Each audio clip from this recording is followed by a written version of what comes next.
سو جاتے ہیں fit path پر اخبار بچھا کر، مزدور کبھی نیند کی گولی نہیں کھاتے۔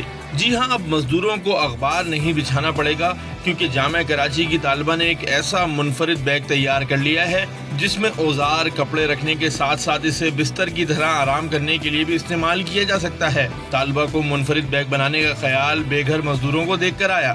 اس بیگ کو آپ بیک پیک کی طرح استعمال کر سکتے ہیں، نارمل بیگ کی طرح استعمال کر سکتے ہیں۔ ہر چیز بٹن ہو جاتی ہے تاکہ کچھ پھنسے نہ، ڈینگل فری ہو سارا کچھ۔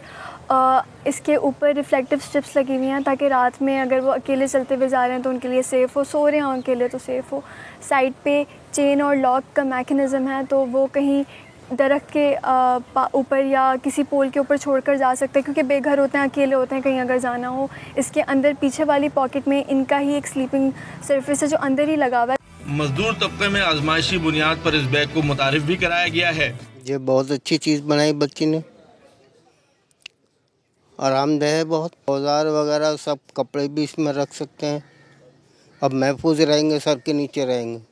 اساتذہ بھی مزدوروں کا درد محسوس کرنے والی اس طالبہ کی کاوش پر خوش دکھائی دیے۔ اگر رائٹ فنڈنگ مل جائے یا رائٹ ریسورسز مل جائیں یا رائٹ ایڈوائس مل جائے تو یہ آگے جا سکتا ہے۔